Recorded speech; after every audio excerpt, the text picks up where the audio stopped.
الحمد لله رب العالمين. اللهم صل على سيدنا محمد وآله وصحبه وسلم.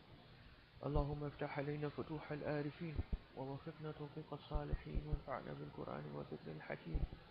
اللهم انفعنا بما علمتنا وعلمنا بما ينفعنا وزدنا علما يقربنا منك برحمتك يا أرحم الراحمين. اللهم لا سهل إلا ما جعلته سهلا وأنت يا حي يا قيوم تجعل الحزن إذا شئت سهلا سهلا. اللهم أعذنا من شرور أنفسنا ومن سيئات أعمالنا وأصلح لنا شأننا كله. لا إله إلا أنت نستغفرك ونتوب إليك. وصلى الله على سيدنا محمد وآله وصحبه وسلم. وبعد، فقال الإمام حجة الإسلام الغزالي رحمه الله ونفعنا به وبكم.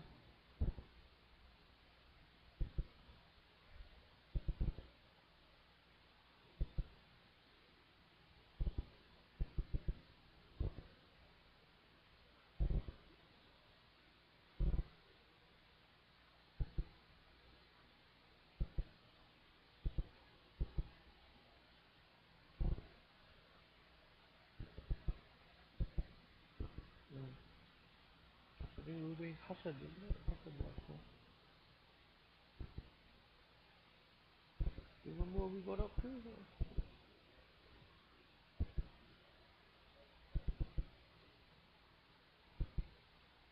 والترقي. What do you have? وأما الاستعجال.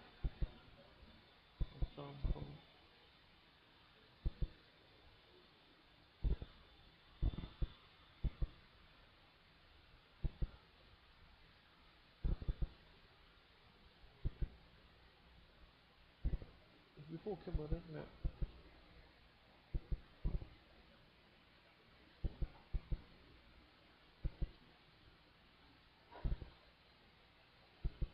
وأما الاستعجال, I've got one نظر مع سوء الخلق. فإنه خصال موفق. Fifth point or third point.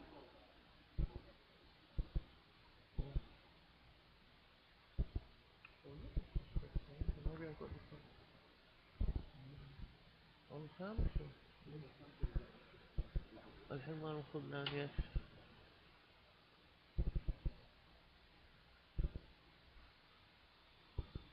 Yes. Yeah, it's a bit different. You've got ترقي في البر. I've got والنظر مع سوء الخلق. Very different.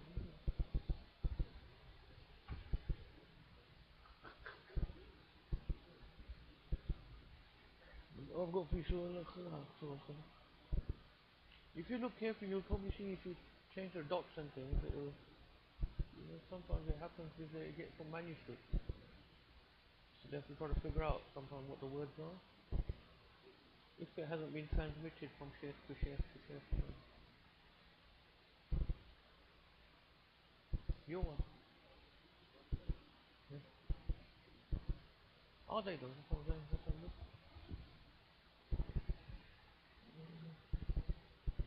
What you got, what taraqi, you see that's the same nazar. Yeah? And then ma'a, they've got fi or fi maybe. No, su al khuluq, they've got fi al bir. So the graph could look like a ra, you see. But yeah, it's quite different. It's a bit different. Quite different. You can see roughly where they might have, you know. Anyway, so talking about remember the four things, the four core components of taqwa, he said. And this is summarized down from over 90, approximately 90 characteristics. He summarized down to four of the core characteristics. So one of them, he said, al-isti'jal, like being hurried, speeding, wanting everything very quickly, doing things quickly. So that was, you can see it's amazing, you know, that that's one of those core four things that really is ruining people's spiritual state. And because now we live in that age of instant things, people want everything instantly. People have got no sabr, they want things very quickly. So it's interesting that he included that in one of, as one of them, you know. When nazaq, the way what I have is nazaq is like to be restless, you know, to just want things quickly, not to have sabr. فإنه الخصلة المفوتة للمقاصد الموقعة في المعاصي وإن منها تبدو آفات أربعة. So he says this particular characteristic, having things, trying to be in a hurry to do things, is one of those character traits that will lead to losing all of your ultimate objectives, the important objectives in life, obviously, which are in the akhirah. And this will also lead you to fall into many sins. And he said how through four features or four things will come about through isti'jal. إحداها أن يقصد العابد منزلة في الخير والاستقامة ويجتهد فربما يستعجل في نيلها. The first problem you will come if you have this isti'jal, even if you're someone who is trying to worship Allah subhanahu wa ta'ala, you won't have the patience to establish yourself on that worship, because you are in a hurry to get the fruits of that worship. Yeah? You're in a hurry to get the fruits of the worship. So this can lead to وَلَيْسَ ذَلِكَ بِوَقْتِهَا. You want things before the time. You start doing dhikr, you start doing with, you start reading Quran, you start doing ibadat, tahajjud, etc. But then you want something from that. You want the waridat, as they talk about, the things that come from Allah subhanahu wa ta'ala. You want them before their time. You want them before their time. So this is an example of isti'jal. Allah subhanahu wa ta'ala said in the Quran, there's malaika that worship him and ascend up to him through like 10,000 years. Through a day, which is like 10,000 years of your ibadah, of your time. A day which is like 10,000 years. This is the type of what the type of struggle that they do to worship Allah subhanahu wa ta'ala. But the human being by his nature is ajul. He wants to wait. He's not patient to wait for things. As mentioned in the Quran, they mentioned that later on, وَكَانَ الْإِنسَانُ عَجُولًا. Insan, the human being is ajul. He's not willing to wait.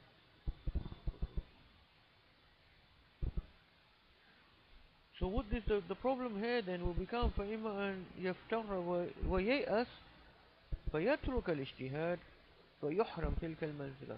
So then what could be the bad effect of this could be someone is impatient to get that the reward from their worship. It will make them fall into despair. Oh, I've been doing this for 5 months now, and I still haven't experienced anything. Just give up. So that's despair. And that's one of the classic tricks, or the way that shaitan wants people to do excessive ibadat, so they burn themselves out and then they start despairing that they're not getting it. But as we know, the Prophet ﷺ said, or Sayyidah Aisha said that the Prophet ﷺ used to do small things but do it regularly. And he used to love those things which are done, but even if they're small but they're done regularly. To stay istiqamah. So that's what Allah subhanahu wa ta'ala loves to see from the abd. It's not to do a huge amount of things and then give up, but it's just to do certain things but then stick to them. Stick to them, stick to them. 5 years, 10 years, 15 years, you're still there, you're still doing those things.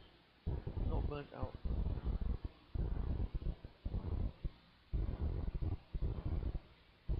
And this is something you see with a lot of these type of harakat, like movements, Islamic groups, so-called movements, groups. That people become all enthusiastic, full of zeal, enthusiasm, and really, for a few years they're really like, and then after you see them after 5, 10 years, burnt out, left the movement, left the sector, or the group or whatever, and sometimes even left, practicing Muslims because of it. We've seen these, everyone here must know people from, from 10 years ago who were in these political movements, going preaching around the streets, shouting and giving out leaflets and so on. And then now you see them, they're all one by one left those movements.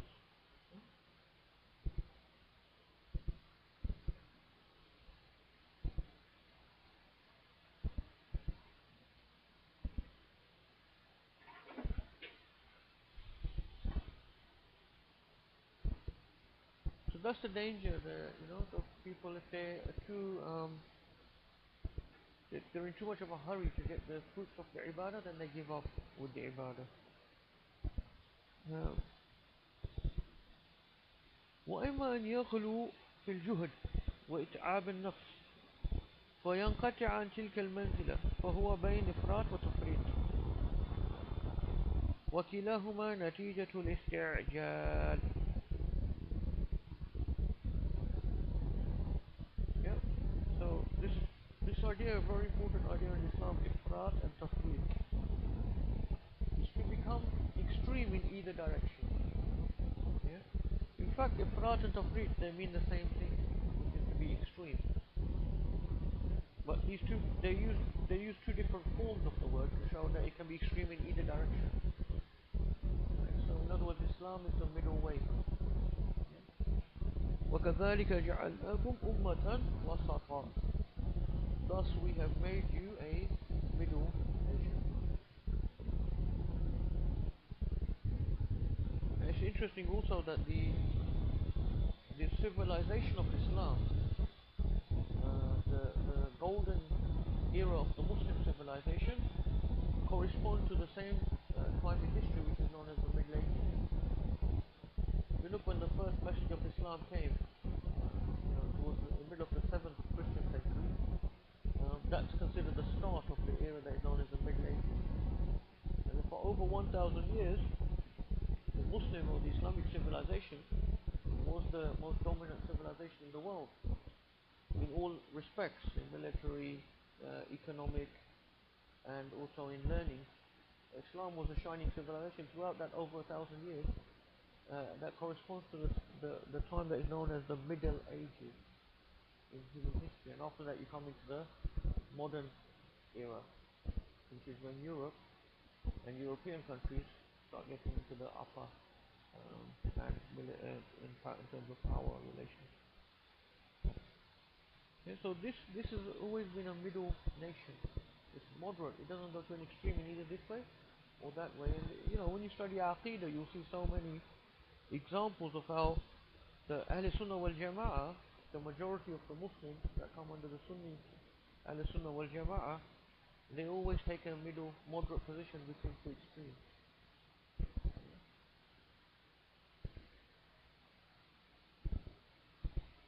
So here the idea is ifrat and tafrit. Here it's applying to the aspect of becoming excessive in your ibadat as well. Becoming too excessive in your ibadat. Yeah. And then the other extreme, which is not doing enough ibadat. There's two ways where the Muslim can go astray. So one is if he despairs, then he may stop doing ibadat or neglecting his ibadat. You can see this sometimes people, if they become depressed, because with depression they have despair, and then they feel that Allah will never forgive me or things like that, and then they will actually stop doing ibadat. That's one extreme. And the other extreme is the one who starts fasting every day, doing lots and lots of ibadat, hiding away somewhere, cutting themselves off, etc. That's also an extreme, and the Prophet disliked that very much and warned against it in many narrations, many hadiths that have come in that regard. And he mentions one of them here. لقد روينا عن رسول الله صلى الله عليه وسلم أنه قال إن ديننا هذا متين فأوغل فيه برفق. So the Prophet ﷺ said, this deen of ours, this religion of ours is very, it's solid, it's strong, it's mateen, it's firm, you know. فأوغل فيه برفق. So apply yourself to this deen in a gentle way, in a gentle manner. Don't try to overcome this deen, in other words. Don't think that you can take it on.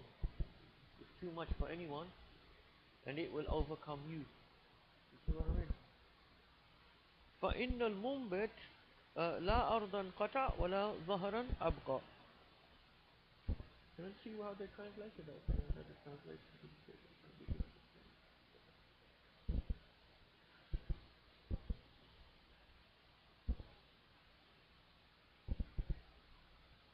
For the stranded traveler.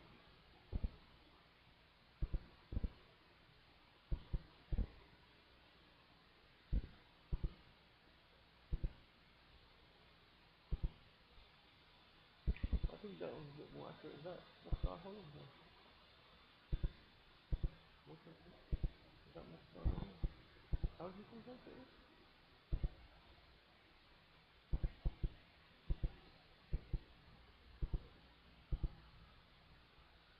I think personally I think he's made a mistake there. Allah Alam. Because I mean I was thinking about this before coming here and I looked up the hadith in a few places.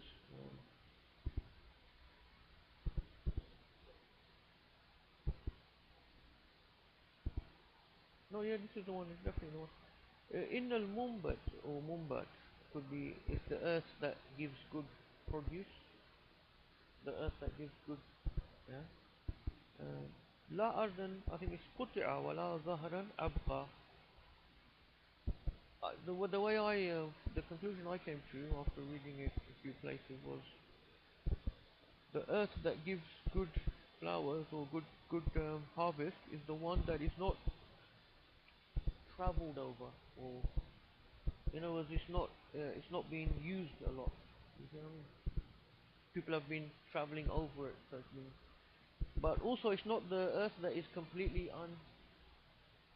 has been completely untouched. In other words, you have to prepare the earth for it to be for it to be, you know, planted, for it to be. You don't just put it into earth that has not been prepared at all. So it's like not going to either extreme on one side or the other extreme on the other side. The earth has been used so much, and it's no longer productive. It's quite difficult. Hadith.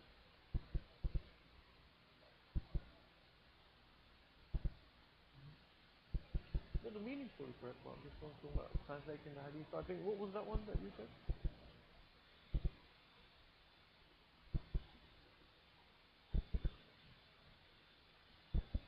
So that sounds more like what was the way of the reflection.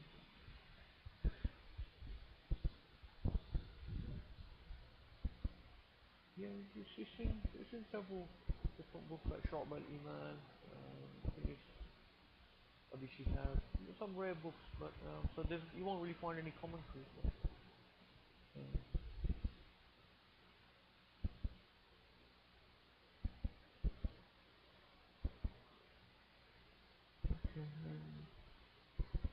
وفي المثل السائر إن لم تستعجل تصل.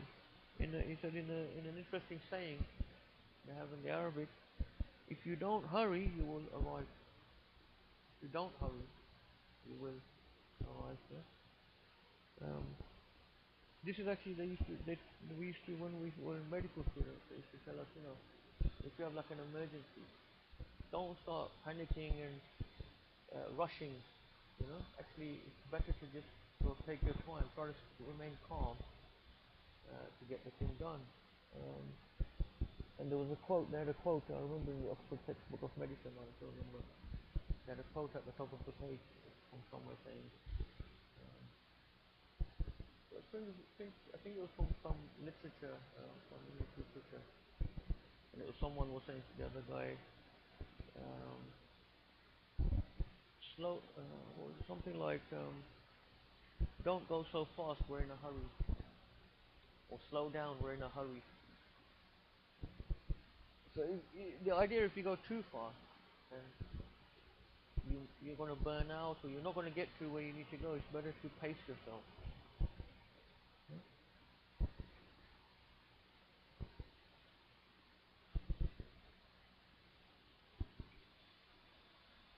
So that's what the meaning of this particular Arab proverb is as well.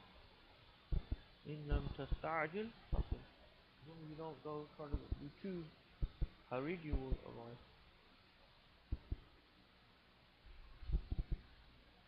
And then he mentions a line of poetry.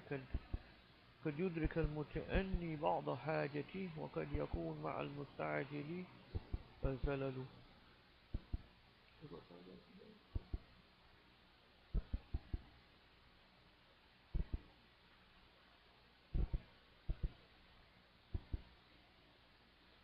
Do you have the Urdu translation of this? Uh, quite nice to hear the Urdu actually poetry sometimes.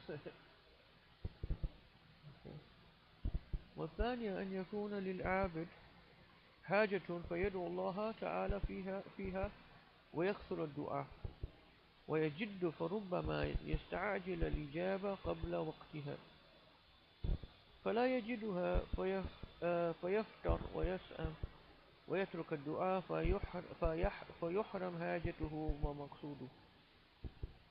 So the second possible consequence of having too much hastiness is that some people they may ask Allah, they make dua to Allah subhanahu wa ta'ala, but they're too hasty and they keep doing the dua, they want something immediately, you know, and they don't bear in mind the wisdom of Allah subhanahu wa ta'ala sometimes, that He may give sometimes what is better for us, or He may, because of that dua, He may be preventing some harm to come upon us that was going to come upon us. So we don't know, we can't really see the wisdom of Allah subhanahu wa ta'ala and everything. So this type of hastiness may also then once again lead this person to become despairing and say, oh, Allah didn't answer my dua, and so on. And ultimately that will lead him to a worse state than before. I always remember there was one instance, a friend of mine who was involved in a little bit of dawah and things like that as well. Once a sister found him, who was given his number, and this particular sister, she had started practicing recently, um, and then she was really sort of complaining to my friend on the phone, saying, because I think some things had happened, some problems had come upon her or family or something, and she was really saying, oh, why is Allah doing this to me, why is this happening? I even pray now 5 times a day. So that type of thing, that's a very, it's a very sort of bad way to deal with Allah subhanahu wa ta'ala, very bad sort of opinion. Allah subhanahu wa ta'ala help us to give us tawfiq, because obviously in times of tribulation it's always difficult for all of us, but this is mentioned in the Quran, that those people who worship Allah upon a harf, literally يَعْبُدُونَ اللَّهَ عَلَى حَرْف, they worship Allah upon a harf, like a knife edge. When things are going well, they're very sort of worshipping Allah, saying alhamdulillah and everything is great. But as soon as they get like a test, because don't forget, all of these things are a test. The Quran is very clear, you will be tested in this life, you will be tested. Then they fall off the edge. Also it's going to despair, a'udhu billah, maybe even into kufr, if they can't handle that. But the people who are more stronger in their iman and more established upon worship of Allah subhanahu wa ta'ala, the Prophet said they're like the green shoot. When the wind blows, it bends, but it always comes back up. It doesn't break.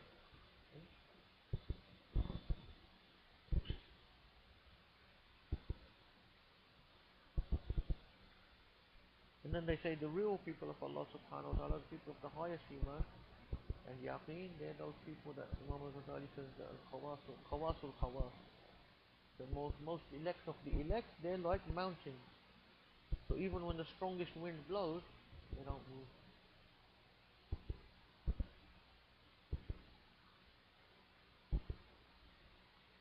So this is the idea that this deen, the Prophet ﷺ, inna deenana hadha mateen. This deen is very solid. Don't try to go excessive, because you will never get to. It will finish you. You won't be able to finish this deen. You know.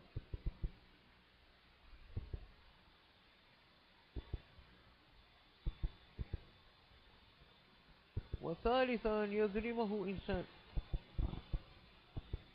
فيغيظه فيعجل في الدعاء عليه. The third possible harm that could come through hastiness is that, say someone has wronged you in some way, say another Muslim, they wronged you in some way, through your hastiness and your anger you make dua against that person. Whereas if you had just had sabr and not been so hasty, you may have found after some days you could forgive the person. So you made dua against them. This could be the cause of that person's ruin, or it could be the cause of your own ruin if your dua was you went too far. In other words, you didn't recompense in like, you went over, with the wrong that had been done to you. Sometimes this then can harm you. Like if someone has done genuine wrong to you, uh, it's not forbidden to make dua against them. It's not forbidden. And there are instances, it's very rare instance, but the Prophet ﷺ did make dua against some people that were very treacherously killed some Muslims. That they had promised to safeguard them, but then that they turned on them and killed them. So for many days he was making dua against this particular tribe. Um, and also there is very rarely instance of Sahaba also making dua against some people that had really severely wronged them, in terms of their honor or something like that. But it's not recommended. It's always better to forgive, especially if it's a Muslim. But the danger is if you make dua against someone but they haven't really wronged you, that's then this is called a curse. It's called a la'an. It's not called really a dua. That will come back against you. If the person doesn't deserve it, it comes back against you. And that's a big danger as well. Before making a dua against anyone, you must be very sure that they're fully deserving of that. So that's what it means. It could destroy them, or it could even destroy you if the person didn't deserve that curse. Hmm?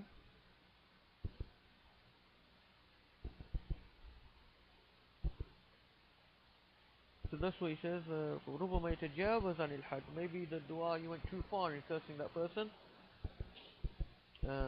So then you would be actually be in a state of disobedience and might bring destruction back to yourself. قال الله تعالى ويدعو الإنسان بالشر دعاءه بالخير وكان الإنسان عجولا. Surah Al-Isra, Ayah 11. Allah subhanahu wa ta'ala mentioned this, that the human being makes dua for evil, meaning like dua against someone, let some shar come upon them, just like he makes dua for good for himself or for other people as well. Often the human being can make dua for evil against people as well. وَكَانَ الْإِنسَانَ عَجُولًا. And it's linked then, the human being is very hasty. Sometimes if we just give time, we may find that the thing wasn't as serious as we initially were angry about, or we can forgive the person and so on.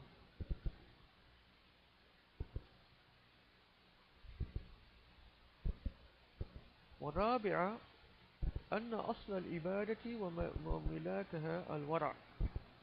The fourth aspect of hastiness is he saying that the root of all worship, ibadah, and the thing that is like the controller or Just trying to think of metaphor for something like CPU or something. The thing that controls the rest of the thing is wara. Wara. Now wara they normally translate scrupulousness. Scrupulousness. Wara means in Islam is a thing of being careful. Being very careful not to do something that is displeasing to Allah subhanahu wa ta'ala. So the person who has wara, he will really be careful like, oh, is this thing halal? You know, is this thing haram? He won't, he won't be a bit reckless.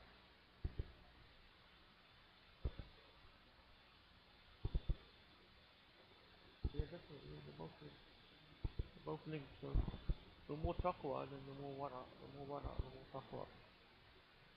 So some people even said taqwa is wara.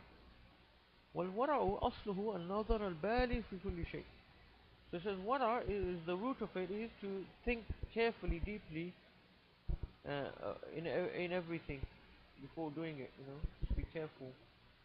والبحث التام عن كل شيء هو بصدده. And have a full investigation before jumping into something, in case it may be something that is not pleasing to Allah subhanahu wa ta'ala. من أكل وشرب ولبس وكلام وفعل. Eating, drinking, clothing, speaking and action. So before speaking, the person will think deeply, why am I saying this thing? Is it something that is going to be pleasing to Allah subhanahu wa ta'ala? Is it something I'm doing just for showing off? Is it something I'm doing that's going to harm another Muslim? Is it something I'm saying that's going to be backbiting? So it's all about thinking about before acting, before doing anything, thinking carefully about our intentions. And that's really what all of this science of tasawwuf revolves around and comes back to. Is teaching us to examine our own intentions, to examine deeply our own intentions and our own inner state, so that we don't do things that might seem to be good actions, but really we're not getting good reward for it. And in fact, we may even be getting sin. If there's riya, showing off involved, if there's shirk involved in our actions, riya is the hidden shirk of our actions. That's what all of this revolves back to.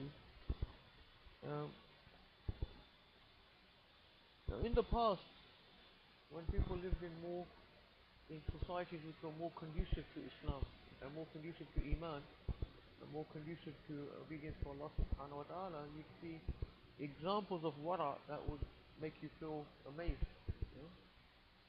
Like Imam Abu Hanifa rahimahullah, they say that once on a hot day, he was not sitting in the shade. There was a building, there's a wall with a shade, but he was sitting in the hot sun. And people said to him, why don't you come and sit over in the shade?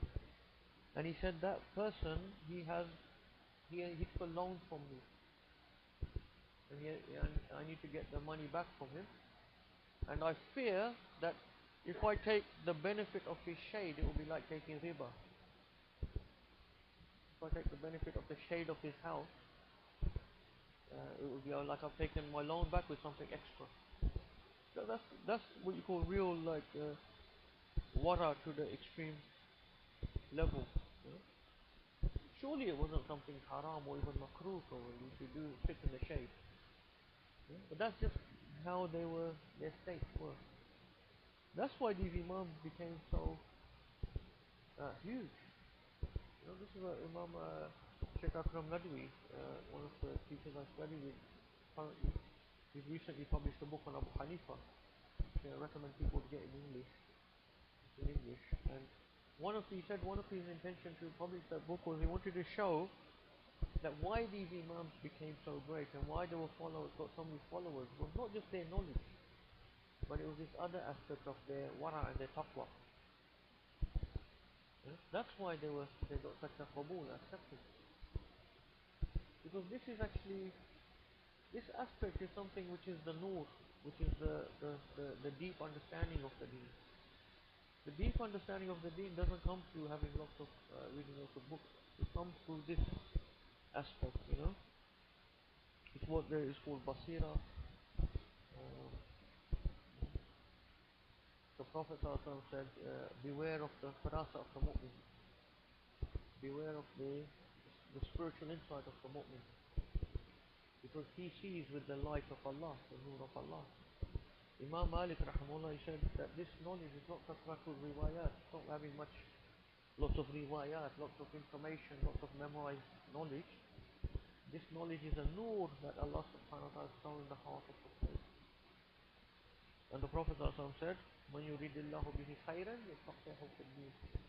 The one that Allah wants to give good, He gives him deep understanding of the deen. So this was the aspect that Shaykh Akram was trying to highlight in this. That's why one of his intents of writing this book is to show people, look, even though, you know, even those people who later criticized Abu Hanifa from other madhabs, you know, some of the scholars of other madhabs later, they obviously part of the debates and everything that was going on. Some of them, they tried to criticize Abu Hanifa in certain aspects of his knowledge, etc. Not one of them ever, all of them agreed about his wara. Even those who were opposing him in the debates and so on afterwards, not during his own time, but he's talking about some centuries later when the madhabs had developed and everything. Obviously there was a lot of, because the Hanafi madhab was by far the largest madhab, the other madhabs, that was their, obviously their natural object of debate. So no one ever questioned his piety. They would dispute with his legal opinion, but not with his. This was agreed upon by everyone of his extreme taqwa and all of the other imams are the same. Imam Shafi, Imam Malik, and so on. Ahmad ibn Hanbal, well known. Um, some of our teachers in Syria, they used to tell us that when the first, you know, these modern technologies started coming into the country, they said there were some sheikhs, they wouldn't drink water from the taps because they said that these pipes have been laid down by the government, and the government has got haram money from usurping people's land. You know, when the socialists took over the Hafiz al-Assad, they usurped a lot of land from people, you know, taking it to the public domain, which is something that is a big haram in Islam. If someone has their own land or property, for you to take that is called usurping, ghasab in Arabic. You know?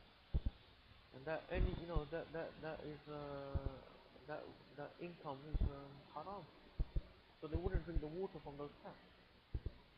That's another example of wara, you know, really thinking where the thing is coming from.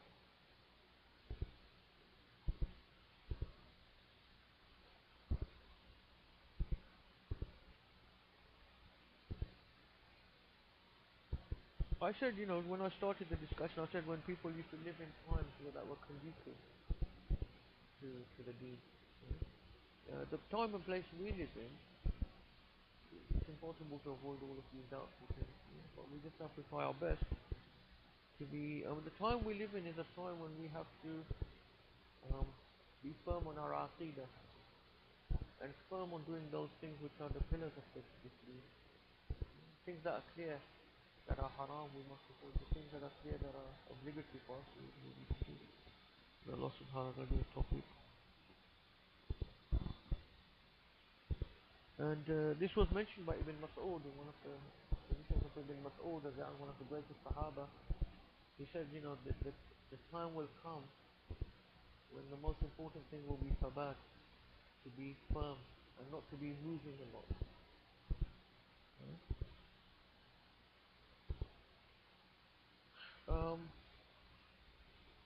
Obviously, I mean, people have different opinions, but I haven't got the full quote on me right now. But he literally mentioned al-haraka, like moving. And he said what you will need is tasbih, like It is tasbih is like firmly planted. You see what I mean? In the early time of Islam, there was a lot of movement. Um, well, it depends. It's up to you how you interpret it. Right?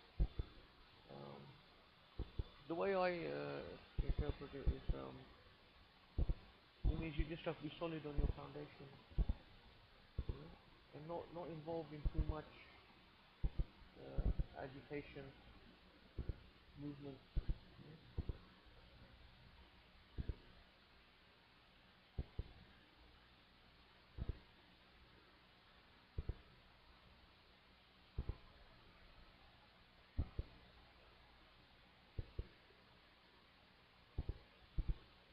Okay, so it says,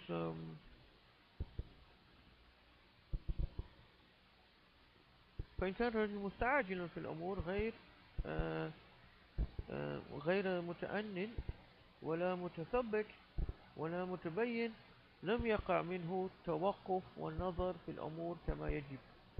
If someone is always hasty and hurried in all of his affairs and doesn't have take his time and reflect and consider carefully before doing things, uh, he will not give what is required for his action. ويتسارع إلى كل كلام. Whatever comes in his head, he'll speak. He won't think before he speaks. فيقع في الزلل. You fall into a lot of possible sins. وإلى أكل كل طعام. If someone just eats anything without really thinking deeply about is that food halal, where it come from, etc. فيقع في الحرام والشبهة. You might fall into haram or doubtful things. وكذلك في كل أمر فيفوته الورع. And so on and so forth in all different matters. And so he won't get to this station of wara. أي خير في عبادة بلا ورع. Imam al-Ghazali asks rhetorically, what is the point of ibadah without wara? What is the point of having worship without scrupulousness? وإذا كان في خصلة الانقطاع عن منازل الخير وحرمان الحاجات وهلاك المسلمين وهلاكه ثم خطر فوت الورع الذي هو رأس المال فحق للإنسان أن يهتم لها بالإزالة والإصلاح النفس بعدها والله ولي التوفيق بمنه وفضله. So it says, if there is such a characteristic, which is isti'jal, which is being hasty, in which there are all these dangers, including, not reaching those desired destinations, not reaching your needs, and in which you find the destruction of the Muslims and the destruction of yourself, and you also find the danger of not getting wara, which is your capital, then once you realize there's all these dangers in this particular trait of isti'jal, it's deserving for the human being to pay due regard to this matter. And if he finds that he has this thing inside him, this hurriedness, this isti'jal, that he should try his best to then remove it and change it. And Allah subhanahu wa ta'ala is the one who gives tawfiq through his generosity and graciousness. So all of these things, obviously the reason why we learn about them and learn how harmful they are is so that then we can identify if we have this problem, we can try to erase it. And it is part of the culture we live in, this thing of speed. It's very easy to get caught up in this thing, this type of culture of speed, doing things quickly, not taking time to consider carefully about what we're doing, whether it's halal or haram, just rushing into things.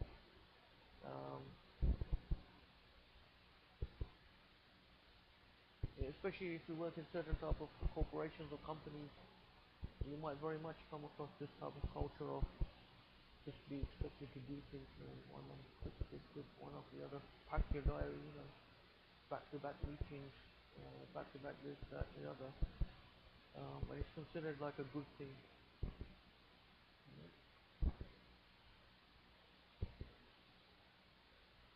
I personally think like you find some people like the British and Germans as well. I think. Well, I'm not sure about Germans, but British definitely they have this thing about a lot of them their work is their life. You know? Or my work is not life is my work, whatever, whichever way you think. I personally think it's because they have nothing outside of work. They don't have a life outside of work. That's why they just want to spend all their time with work. Um, a lot of English people.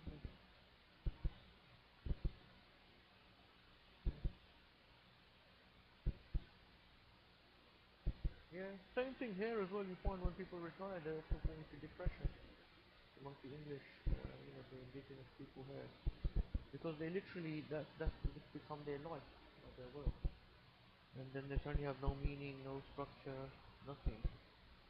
Um, Interesting one, Sheikh Mustafa Badawi, he's quite well-known chef from Medina, and he's also a psychiatrist like myself. And studied. He got his psychiatric training here in this country. So he lived there for several years, and now he's in Medina, living in Medina for many years now, and practices out there. Um, Once we met him when he came here, and one of the things he said about the English people, he said the people here, the English, he said there's one thing about it, they're very boring. That is their main feature. They're extremely boring. And if you reflect upon it, you see what he had in mind. They're so reserved and everything. Um, their work is their life. There's no like family life or anything. It's quite a strange existence.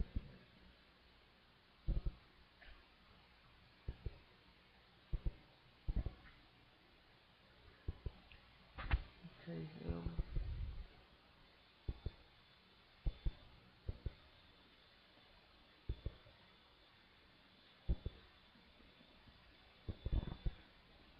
Okay. So that was Ihtijaz. And the fourth one, وأما الكبر. The fourth one. The fourth one. Didn't have that here. So the fourth one, the fourth destructive trait is kibr. So this is we've talked about this a lot, obviously, over the weeks. It says arrogance.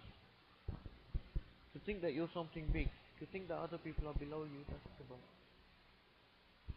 فإنه الخصلة المهلكة رأسا. He says, so this is the sort of cardinal destructive trait. This is the one that controls all other diseases arise from kibr. أما تسمع قوله تعالى أبى واستكبر وكان من الكافرين. Have you not heard the words of Allah subhanahu wa ta'ala about Iblis when he refused to bow to Adam? He refused and he was arrogant, istakbara, and he was one of the disbelievers, or ungrateful. Because literally he was not a disbeliever, literally, because he knew of Allah subhanahu wa ta'ala. So kafir also in the root meaning of kafir is the one who is ungrateful. The kafara means, the root meaning is for when the farmer covers up the seed. So the kafir is the one who covers up and veils himself from the blessings of Allah subhanahu wa ta'ala. He covers up, he denies the blessings of Allah subhanahu wa ta'ala. So Iblis was given all of these blessings. Allah subhanahu wa ta'ala created him from nothing. He gave him life, he gave him aql, he gave him all of these things. He made him one of the highest of all the jinn, so that he was allowed to be amongst the malaika. And despite all of that, Iblis then refused to obey the command of Allah subhanahu wa ta'ala. That's called kufr. That's called ingratitude. وليست هذه الخصلة بمنزلة سائر الخصال التي تقدح في عمل وتضر بفرع وإنما تضر بالأصل. So it makes a really important point that shows the difference of kibr from other diseases. That kibr is on a different level of, it's a disease unlike the others will destroy your good actions. Kibr will actually destroy your aqidah. It's something that will destroy the foundation of your faith. See how Shaitan Iblis وَكَانَ مِنَ الْكَافِرِينَ, through that kibr he became categorized amongst the kafirin. You see what he's trying to say? وَتَقْدَهُ فِي الدِّينِ وَالْإِعْتِقَادِ. Kibr is going to come in the way of your aqidah itself and your deen. وَإِذَا قَوِّيَتْ وَغَلَبَتْ فَلَا تَتَدَارَكْ. If this kibr becomes strong and it becomes overpowering of the human being, it's something that can have no limit. وَالْعِيَاذُ بِاللَّهِ, and may Allah protect us. ثم أقل ما يهيج منها على صاحبها أربع أفعال. This is literally, the kibr is the most destructive thing. If it is allowed to get out of control, there's no limit to kibr. This is why Fir'aun, because he had no constraints on his ego, on his own pride and arrogance. There was nothing to constrain it. He said, look at this land, with the rivers, all this land is mine. The mulk of Misr is mine. And people would be like worshipping him. So he get to the point where he said, Ana Rabbukum al-A'la. That's where his ego took him in the end to say, I am the most highest Lord. Not even claiming to be God anymore. He was claiming to be the highest God. Rabbukum al-A'la, I'm the most highest one. So that's literally where the ego can take someone. It's left. He genuinely believed that he was God, the most highest God. Because you see in the Quran how he tries to justify it as well. Look at the rivers and the rivers of Misr that have been given to us and everything.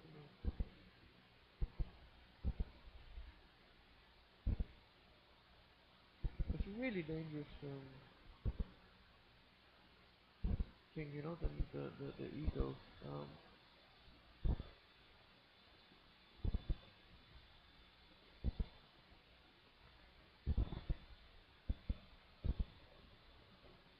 So he says then, this topic itself can fill books, but he says the sort of minimal that you need to know is 4 things that can come out of kibr that will affect you. إحداها حرمان الحق وعمى القلب عن معرفة آيات الله تعالى وفهم أحكامه. The first destructive consequence of kibr is that the heart will become blind and you will not see the truth when it comes to you. Yeah, and you will not see the meaning of the ayat of Allah subhanahu wa ta'ala.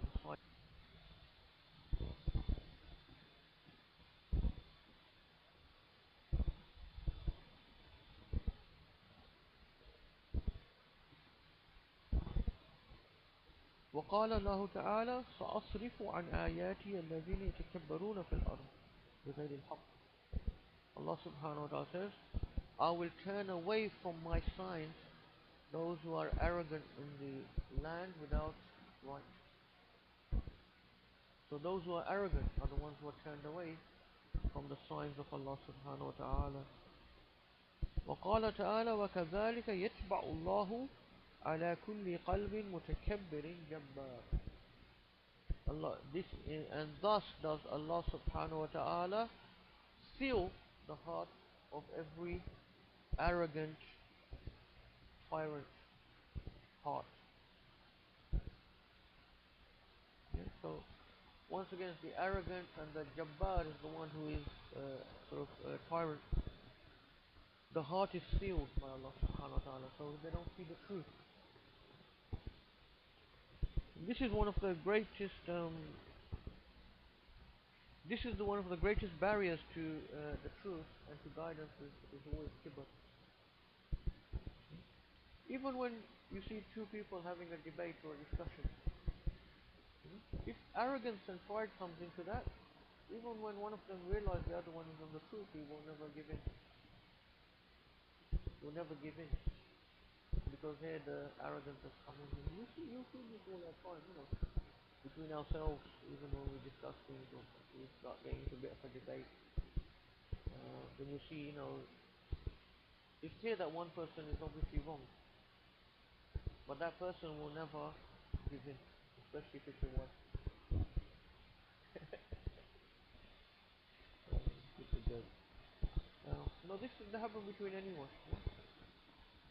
Because the nature of us, we have the ego here, and very few people can become free of this thing. But this is what is required, to get guidance, to get true guidance. That's why Imam Shafi, rahmahullah, famously said, I never debated or discussed with anyone, except that I made dua for Allah to put the truth on that person, with that person.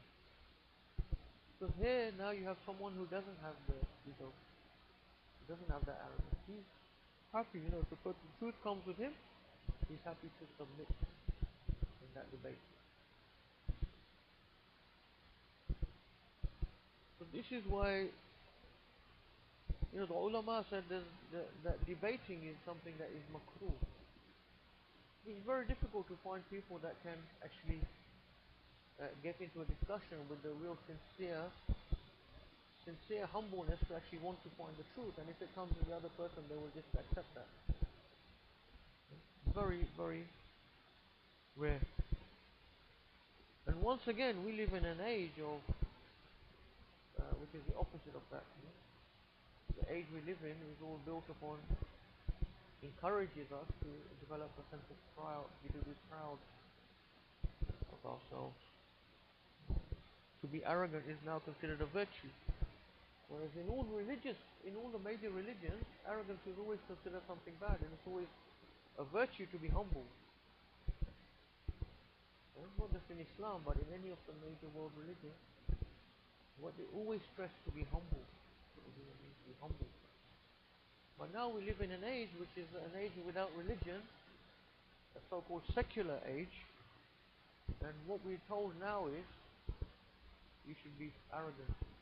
It's a good thing. Literally, this is what we are being taught by the dominant culture. Be arrogant, speak up for yourself, have your own opinion, you'll be as good as anyone else, forge your own way. Encourage, and encouraging your children, that's what they're trying to inculcate in children. To be like that. You see these programs like The Apprentice, which I always mention, this is one of the few programs I've watched. That, just sort of like, just trying to give that culture to now, they have young apprentices, like 16-year-olds or something, What a horrible thing to teach kids, that you should be like this, putting the other person down, but work together, but then when it comes to the crunch, you have to stab them in the back, put them down. So they're your friends, but they're not really your friends. What sort of thing are we teaching here? Because, young people. But this is the dominant culture now. So it's an age of ego. It's an age of being proud. I think you were mentioning, some people that you come across in work, they say, oh, you're not ambitious enough. You're not really. I remember when I was in medical school, we were doing some sort of like mock interview thing. And so you have to they interview you, and then people are assessing you, they're watching you, and they give you critical feedback to improve your interview technique. Then to me, they said, after my thing, they said, you need to be more arrogant. You need to just be more arrogant. And I'm thinking, I'm trying my best not to be though. I've been trying for years to try to get rid of that. How can I, go the other way?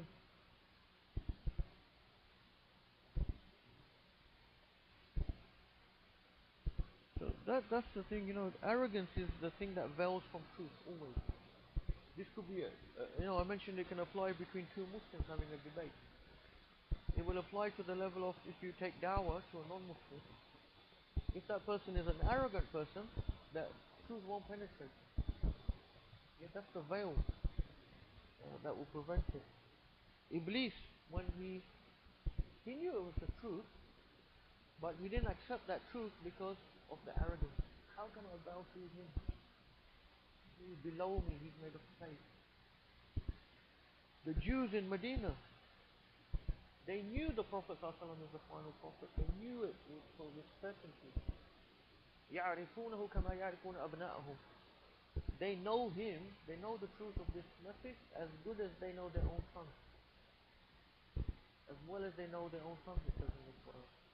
Because the information that they had at that time, the Jews, the descriptions they had of the final prophet was very clear for them who it was. That's why they were in Medina. There were 3 tribes of Jews in Medina. Think about that. What were they doing in Yathrib? Living there for centuries. Because they knew this is the town he's going to come. The final prophet is going to come. They actually knew the town itself. Yathrib. They were waiting there. Because they knew this is the final age is going to come, and this is where the final prophet is going to come. Abdullah ibn Salam, one of the few of them that actually converted to Islam, he said afterwards, in fact, we knew him better than our own sons. Because one of us could have had a doubt about our own child, that my wife, maybe she had an affair or something. Yeah? So they had the full descriptions. They were in Yathrib waiting for the final prophet to appear. But what they didn't realize, because they had assumed he's going to be from the Jews. They knew he was going to be from the progeny of Ibrahim alayhi salam, but they forgot to factor in the other son of Ibrahim, which was Ismail. So their assumption always, all along, was he's going to be from the Jewish people. They didn't click that he could be from the Arabs, which were the other, the other side of Ibrahim alayhi salam was from Ismail, which was from the Arabs. And that was why they couldn't accept him, because of their pride in their own race. I don't know if people have come across Jewish people, but Jewish people tend to be very proud of their lineage and their race. This idea of the chosen people goes back for thousands of years with them. You see what I mean? I've read some books by some Jewish authors, like A History of the Jewish People by this professor from one of the Israeli universities, Norman Cancel. And in that you just see this real pride in their heritage and in their race itself. He's not even a believer. A lot of Jews now, like, believing in God is not something they take that seriously, but they still have a very strong attachment to their racial descent. This idea that they're a special type of people with their genetics. This book really it makes you cringe, because it's so like, you keep saying, these people that have been given this real superior intellect. All these great thinkers have been from the Jewish stock, like mentioning, all these people like Karl Marx, and these type of people. So so the Jews have always had this very strong. So when the Prophet ﷺ came, he was from the Arabs. This is the thing they couldn't handle. Oh, how can we follow the Arabs? For centuries they've been looking down on the Arabs that lived in Medina. Saying, we're the Ahlul Kitab, we're the people of the book. You guys are just idol worshippers and all this. And they used to say to the Jews in Yathrib, to the Arabs, they used to say to them, soon the final prophet will come and then we'll take over all of you Arabs. They used to say that to them. Yeah? When the final prophet comes, we will then be given power over all of you Arabs and all of you other pagan worshippers. So then, to their shock, the Prophet come from the Arabs. And then their takabbur, their arrogance, will not allow them to follow the truth, even though they saw the truth in front of them.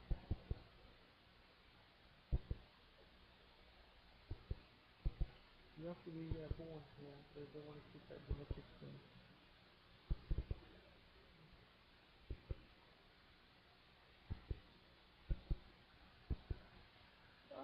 don't know.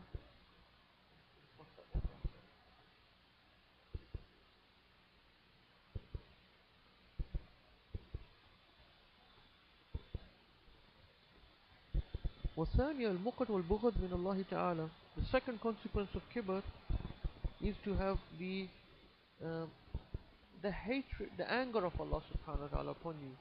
قال الله عز وجل إنه لا يحب المستكبرين. Allah subhanahu wa ta'ala says in the Quran, He does not love those who are arrogant. وروي عن موسى عليه السلام قال يا رب من أبغض خلقك إليك. Musa عليه السلام said, Oh my Lord, who is the most hateful of your slaves or your creation to you? Or the most hateful. قال من تكبر قلبه. Allah subhanahu wa ta'ala told Musa, the one whose heart is arrogant. وغلظ لسانه, and his tongue is crude. وصفق عينه, and his eyes are closed, meaning no from guidance. Allah Allah. وبخلت يده, and his hand is miserly. وساء خلقه, and his character is bad.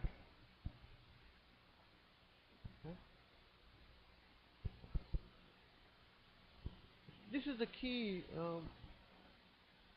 to worshipping Allah subhanahu wa ta'ala, is to do with a humble heart. That's the key. If we worship Allah subhanahu wa ta'ala and we're full of arrogance, there's no benefit in that worship.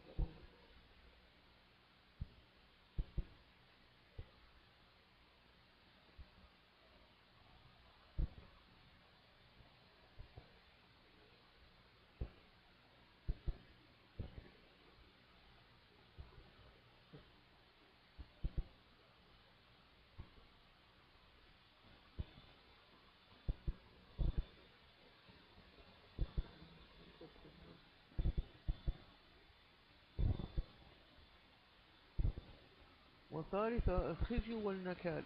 The third consequence of kibr, uh, just you lead to degradation and punishment في الدنيا والآخرة, in this life and the next. قال حاتم رحمه الله اجتنبت الموت على ثلاثة. اجتنبت الموت على ثلاثة: على الكبر والحرص والخيلاء. فإن المتكبر لا يخرجه الله من الدنيا حتى يريه الهوان من أرض أهله والخدام. So Hatim said that death is delayed upon three people. Death is delayed upon three people: on the arrogant, the greedy, and the conceited. The arrogant one will not leave this world until Allah subhanahu wa ta'ala has shown him, has lowered him. Lowered him beneath the lowest of his own family and servant.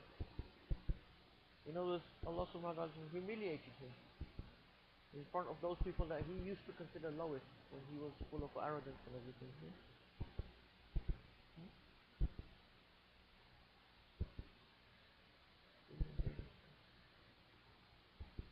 Oh. Yeah. But then again, he still died some sort of honor, didn't he? At least he was fighting in the field, unlike a lot of the other ones that run off here and there. He stuck to the end.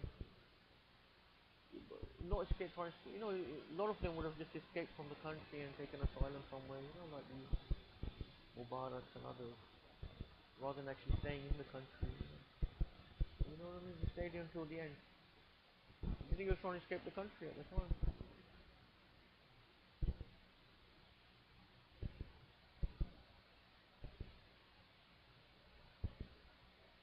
Who said that? Yeah.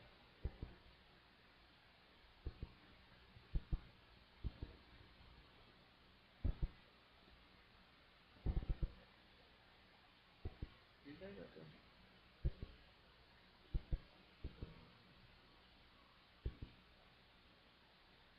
show the people.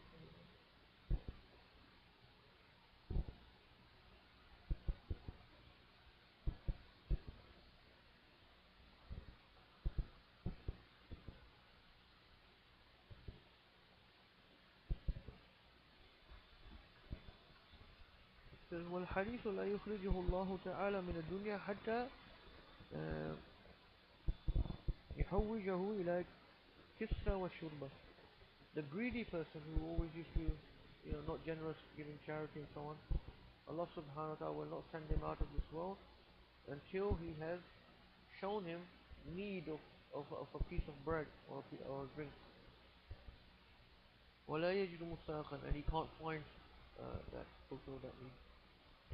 والمختال لا يخرجه الله من الدنيا حتى يمرضه الله ببوله وقدره.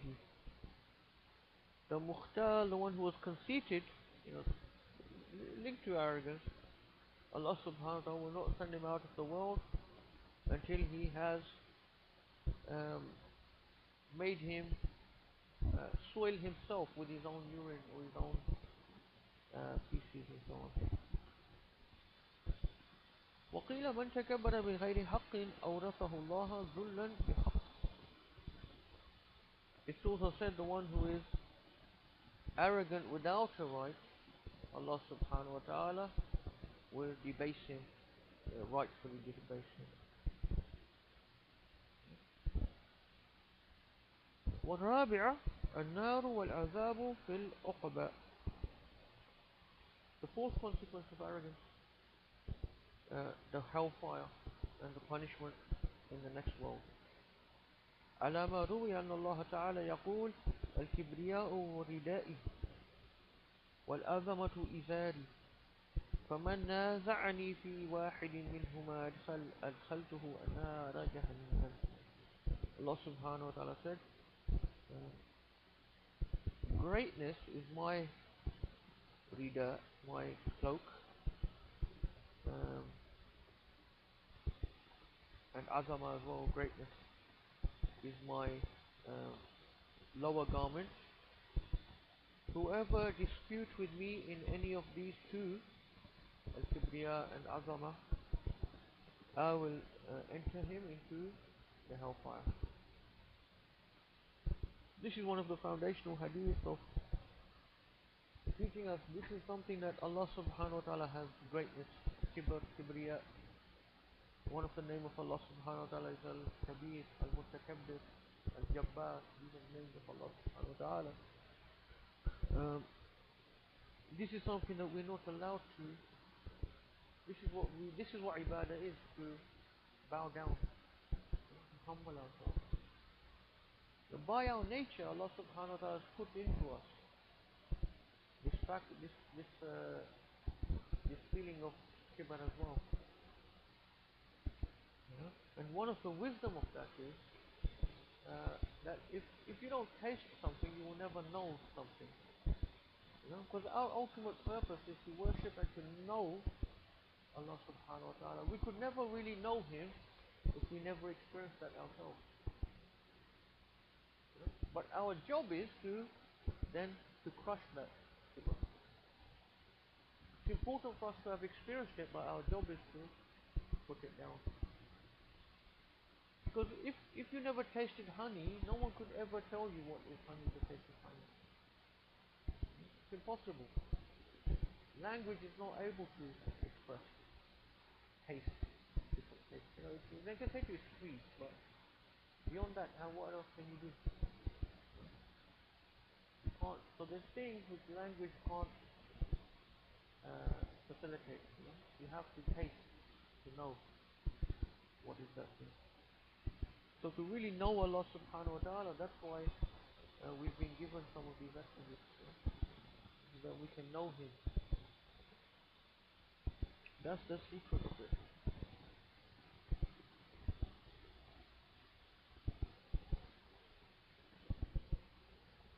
والمعنى أن العظمة والكبرياء من الصفات التي تختص بي ولا تنبغي لأحد غيري كما ينبغي تنبغي لأحد غيري كما أن رداء الإنسان وإزاره يختص به.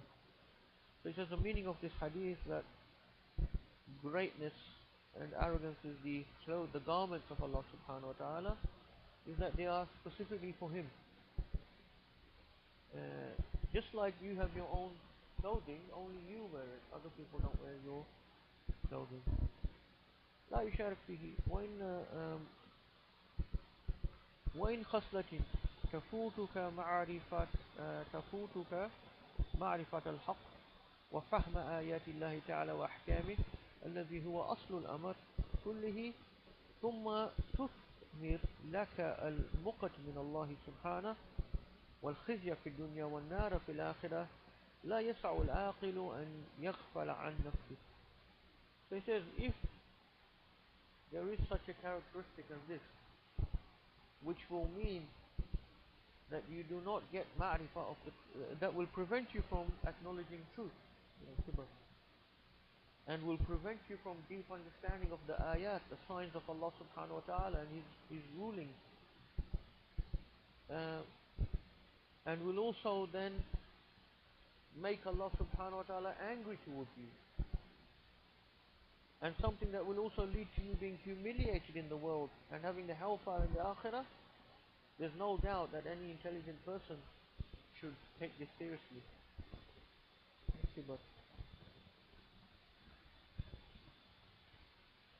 فلا يصلحها بإزالتها بالحذر والتحرز والاستعاذة بالله عز وجل من ذلك وهو ولي العصمة والتوفيق بمنه ولطفه.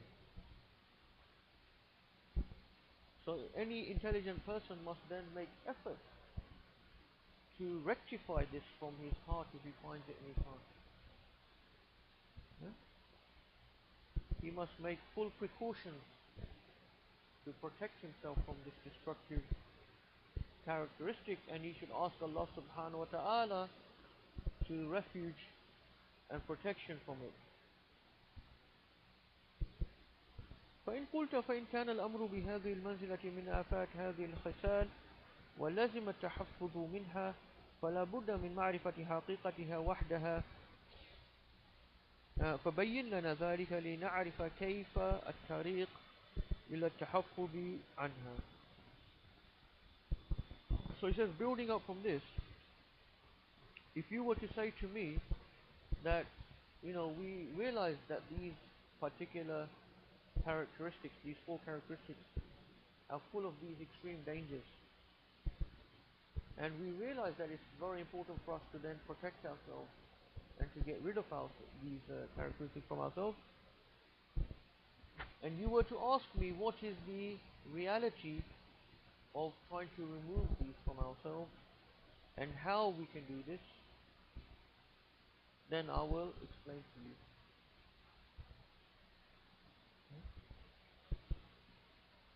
So then he will try to explain for these four characteristics how we can remove them and get rid of them from ourselves.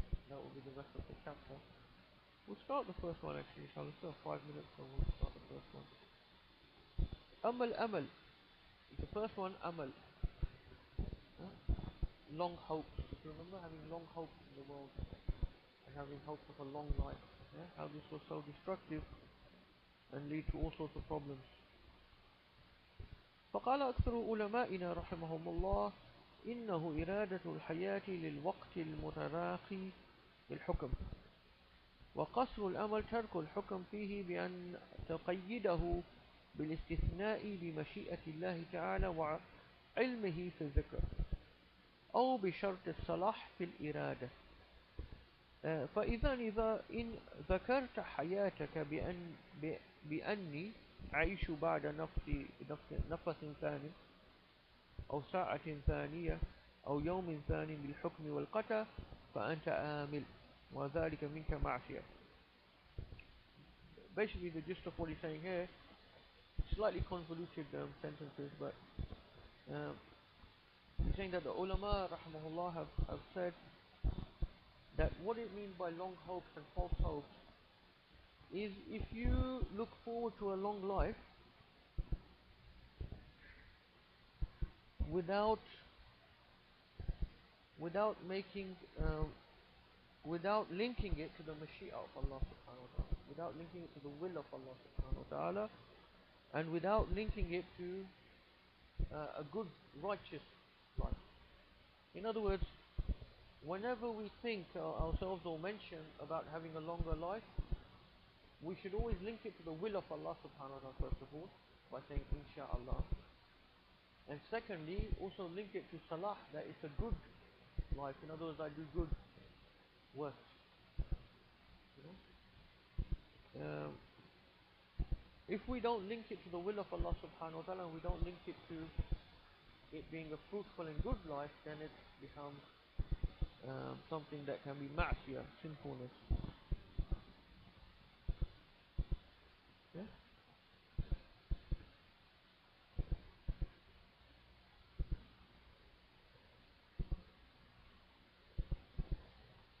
This is something, it's very common nowadays. People always make dua to please have a long life. Whereas actually you won't find this, well, I haven't found myself amongst the early salaf, this dua. Because like we said, many of the Sahaba, they didn't make dua for long life. In fact, we have instances of Sahaba making dua for short life because they were so longing and eager to go back to Allah subhanahu wa ta'ala. It's known, for example, Sayyidina Umar when he got to advanced age of 62 or 63 approximately, he made dua to Allah. Oh Allah, things are moving on now. I'm just paraphrasing my own words. It's in the Khulafa ar-Rashidun by Suyuti. He said, oh Allah, I'm getting old, I've done my bit now. Take me back now. He said, that's it, And then soon, within a year or so, he passed away. So he was 63, same age when the Prophet died, same age as Sayyidina Abu Bakr when he died, he was 63. Sayyidina Umar was approximately that same age as well. So once there was one of my teachers actually made dua for me to have long life, which I was thinking to myself, no, I don't want you to do that. The Prophet used to seek refuge refuge against feeble old age as well, senility and so on. So that's not, but it's very common nowadays. People making dua for long life. Why do you want long life? Okay, yeah, if you do, then obviously add it to a long life of good action. That's sort of more acceptable. But just to make dua for long life, why? Why do you want to have long life? Why do you want to linger around? Dunya is just a test for us.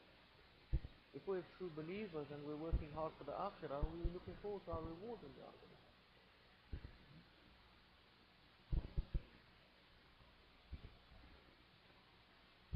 So that's really a sign of this being more attached to the dunya. To long for long life, or even make dua for long life. Now, of course, the Prophet ﷺ did say, don't make dua for death, because if you're a mu'min and you're doing good work, it's better to live longer to do more reward. And if you're not doing good, then it's better to live longer so you can have time to make tawbah. So taking that into consideration, of course, as well. So that's why Imam al-Ghazali is saying, if you do have any intention to live beyond the next hour, or he says beyond the next breath, then always link that to salah, that you ask Allah that we are good another breath, good another hour. You do good in that time, and always link it to the Mashiach of Allah, the will of Allah subhanahu wa ta'ala as well.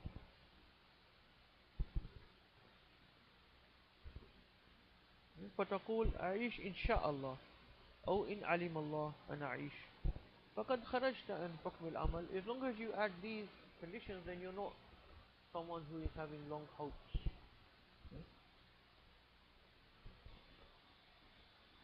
ووصف بترك الأمر وكذلك إن أردت حياتك للوقت الثاني قطعا فأنت عامل. If you don't put the Mashiach, the will of Allah, and you just say yes, I would like to live a long life, then you're someone who is having these long hopes and attachment to the world. وإن قيدت إرادتك بشرط الصلاح خرجت عن حكم العمل ووصفت بقصر العمل. If you, however, said I would like to live longer but to do more good actions, then once again this is okay. You're not considered someone who has got long hopes. But now you're thinking you want to get more and more reward. That's your intention for living longer. من حيث تركت الحكم فيه فعليك بترك الحكم في ذكر البقاء وإرادته. I'm just interested to see how they're translated because it was quite a difficult passage for it to be structured. So if you just read me that, if I could miss a couple of sentences.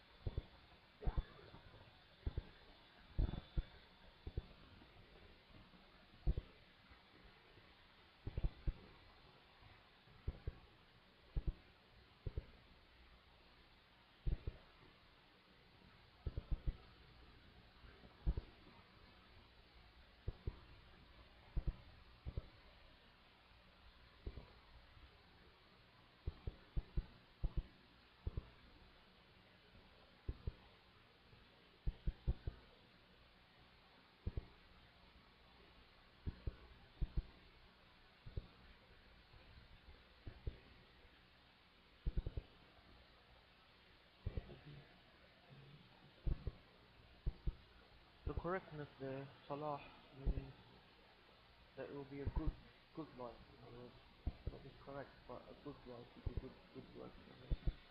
How about you, guys?